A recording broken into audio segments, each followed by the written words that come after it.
Alright, so I'm just gonna go and say now, but with the release of chapter 508, this week on my channel is practically going to be Larcade week. Like, holy shit, you guys already know that Larcade is my favorite spriggan, and the fact that we got so much Larcade greatness within this chapter was just equivalent to fan service for me. Now with this chapter, the now infamous line from Larcade is, "I am not a follower, Zeref is my father." Now for starters, when the spoilers came out for this, I along with everyone literally was just losing their shit. This is huge for Fairy Tail. So many people were trying to put together theories and tie the loose ends, seeing as this is definitely a questionable thing within Fairy Tail at this point since the reveal of Zeref being Larcade's father. Bottom line though, one of the biggest questions ringing throughout the Fairy Tail community at this current point in time is who Larcade's mother is. Now, if Zeref is the father, there has to be a mother. So with this question in mind, I decided that I'd go and tie the loose ends and solve this huge mystery within Fairy Tail at this point.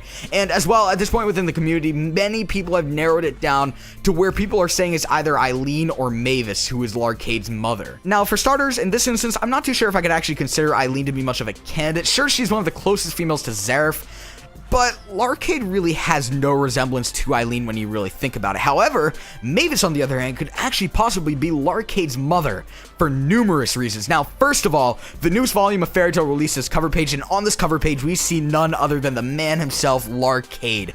And Larcade's actually a blonde. Like, in contrast to being white-haired, like everybody guessed he would from the term Dragneel the White, he has blonde hair, and the blonde hair resembles Mavis a lot. Nevertheless, though, I think the term that Dragneel the White actually came from the cross on his head, but yeah. Nevertheless, as I said before, though, who else has blonde hair? Well, none other than Mavis Vermilion.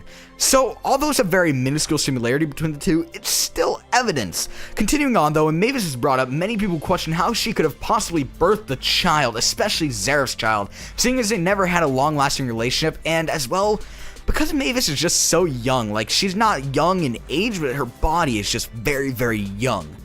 For this, I actually have two possibilities of what could have taken place, though. So, to present the first possibility, we're actually going to have to discuss Larcade's magic a little bit, which is a very, very weird magic, to say the very least. Now, basically, as the chapter said, you guys already know, pleasure and agony. He presents his victim with pleasure prior to killing them, but with the magic as powerful as Larcade's, there has to be limitations, and that limitation is the fact that it only impacts those who aren't virgins. Now, we saw this with people like Gildarsh, who was expected to be not a virgin, seeing as Kana is his daughter, in contrast to people who, like Urza, who weren't affected, seeing as they are a virgin. To say the very least, it's the purest forms of all magic out there, and as well, just a little side note, Eileen was affected too. Like, that's really interesting to say the very least. Now, I have a feeling that this could be somehow connected to Urza, but who knows at this point? It's very confusing. My second point, though, is the fact that both Zeref and Mavis were affected by Larcade's spell, which alludes to the fact that neither of them are virgins. Now, I'm not too sure where Larcade came into the picture, but with this, I think it's a possibility that Larcade is both of their child, seeing as they're both not virgins. The second possibility, though, in my personal opinion, is really, really cool. It makes the most sense out of the two.